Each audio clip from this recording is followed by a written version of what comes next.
ഇങ്ങു വടക്കേ മൂലയ്ക്കുണ്ടൊട്ടും വെടക്കല്ലാത്തൊരു നാട്, വെടക്കല്ലാത്തൊരു നാട്. ശിരസായി കേരള മണ്ണിൻ മകുടം പോലൊരു നാട്. ആ നാടിൻ പേരാണെന്നേ കാസർഗോഡ്.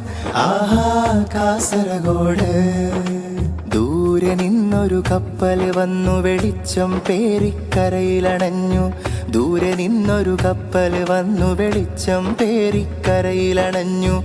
കാറ്റു വന്നു സ്വകാര്യം തന്നു. ഇവരാണവരെന്ന് മാലിക് ദീനാറാണെന്ന് നമ്മുടെ കാസർഗോഡിന്ന്.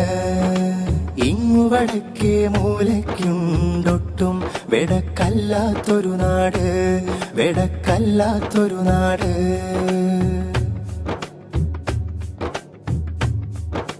പണ്ടെങ്ങാണ്ടവർ ഇരുളിന്നലകൾ തേവിയൊതുക്കി വിളക്കു തെളിച്ചു, തേവിയൊതുക്കി വിളക്കു തെളിച്ചു. അന്നു തെളിഞ്ഞ വെളിച്ചത്തിൽ നാം തമ്മിൽ കണ്ടു, നാം തമ്മിൽ കണ്ടു. നേരം പരപര വെട്ടം തൂവും മുമ്പേ നീങ്കലുമേന്തി ഉറക്കനെ പാടത്തെത്തി പിന്നെ പൊന്നു വിളയിച്ചു. കപ്പലു ജോലിയും ഉപ്പളദേശവും നെയ്ത്തും പലവിധ ഭക്ഷണ പൊലിവും പാലമിലെങ്ങും കാസർഗോഡിൻ കൊച്ചു തുരുത്തുണ്ട്. ഈ നാടിൻ പേരുണ്ട്. ഇങ്ങു വടക്കേ മൂലയ്ക്കുണ്ടൊട്ടും വെടക്കല്ലാത്തൊരു നാട്, വെടക്കല്ലാത്തൊരു നാട്.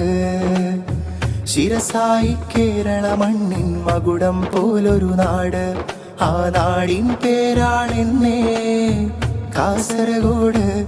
ആഹാ കാസർഗോഡ്.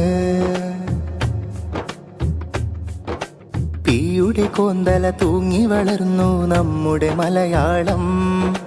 കണ്ടോ മാപ്പിള കാവ്യം ടി ഉബൈദിൻ മൊഴിയോളം. തീയുടെ കോന്തല തൂങ്ങി വളർന്നു നമ്മുടെ മലയാളം. കണ്ടോ മാപ്പിള കാവ്യം ടി ഉബൈദിൻ മൊഴിയോളം. ഹൃദയങ്ങളിൽ അൻപു നിറച്ചു ചിരിച്ച മനുഷ്യര സ്നേഹപ്പാട്ട്. വരവേൽക്കാൻ ഗഗനത്തേക്കു ശിരസ്സു പിടിച്ചൊരു ബേക്കൽ ഫോർട്ട്. ഹൃദയങ്ങളിൽ അൻപു നിറച്ചു ചിരിച്ച മനുഷ്യര സ്നേഹപ്പാട്ട്. വരവേൽക്കാൻ ഗഗനത്തേക്കു ശിരസ്സു പിടിച്ചൊരു ബേക്കൽ ഫോർട്ട്. മലർവാനത്തമ്പിളി പോലത്തര ഉയരത്തിൽ, അറബിക്കടലാഴം പോലത്തരയാഴത്തിൽ, ചന്ദ്രഗിരി പുഴയൊഴുകും പോലത്തര നീളത്തിൽ. പടരട്ടെ വിടരട്ടെ നമ്മുടെ നാട് കാസർഗോഡ്. നേരിൻ മലർമേട് നമ്മളെ സ്നേഹത്തിൻ ചൂട്.